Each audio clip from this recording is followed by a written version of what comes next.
వచ్చేటట్టు.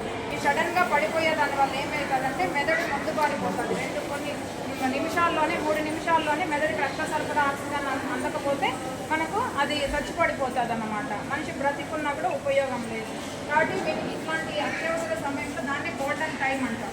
ఈ గోల్డెన్ టైంలో 1 నిమిషంలో కూడా మనం ఈ విధంగా వేయడం వాళ్ళు చెప్పినట్టు మనం ఆ విధంగా గుండెకు స్పందన చేస్తే అది హృదయం మళ్ళీ పట్టుకోవడం ఆరంభిస్తుంది. దానివల్ల మనకి ప్రాణాపాయం తగ్గుతుంది. ఆ లోపలే 108కి ఫోన్ చేసి మన వాళ్ళందరి చుట్టుపక్కల ఉన్న వాళ్ళకి నుంచి మనము హాస్పిటల్ తీసుకోబోతే వాళ్ళని కాపాడినట్లు అవుతాం. సో అది అందరికీ తెలియాలని. అర్థమైందా? ఇప్పుడు మీరందరూ కూడా చేయగలుగుతారా? అర్థమైందా? ఎక్కడ గుండెకి ఇక్కడ ఉంటుంది కదా, మెత్త భాగం వస్తుంది కదా అక్కడ. సో మేడం వాళ్ళు ఏం చెప్పినారు, చేతులు ఇక్కడ అరచేయి భాగం ఒక్కటే మనం పట్టుకోవాలా. ఇలా చేతి మీద చేయి వేసుకొని ఆ గుండెను మళ్ళీ అక్కడ నొక్కాలి. ఇట్లా మనం గట్టిగా నొక్కినట్లు చేస్తే అది కొంచెం స్పందన అవుతుంది. ఆ స్పందన అయినప్పుడు మనకి గుండె కొట్టుకోవడం వస్తుంది. అర్థమైందా? అప్పుడు రక్త సరఫరా ఆగుతుంది.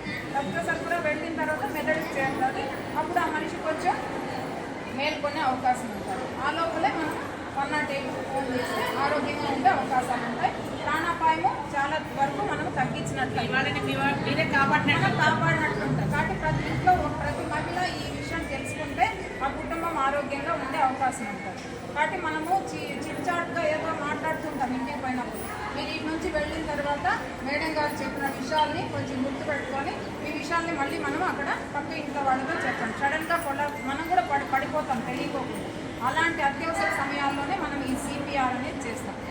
హృదయం శ్వాసకోశ తీసుకునేదాన్ని పునర్జీవన చేస్తాం. దీన్నే అర్థమవుతుంది కదా. మీరందరూ ఈ విషయాన్ని గమనించుకొని మీరు ఇటువంటి అత్యవసర పరిస్థితుల్లో మీరందరూ వాళ్ళ ప్రాణాలను కాపాడాలని మా హాస్పిటల్ సూపరింటెండెంట్ మేడం వాళ్ళ తరఫున మిమ్మల్ని అందరినీ విన్నవించుకుంటున్నాం.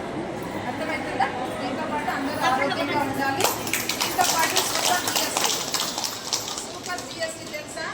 మన ప్రభుత్వం పెద్ద రాష్ట్ర ప్రభుత్వము కేంద్ర ప్రభుత్వం మనం తీసుకునే మందులు చాలా వరకు డబ్బులు తగ్గించాలన్నమాట, దాన్ని ఆదా చేసుకునేదానికి.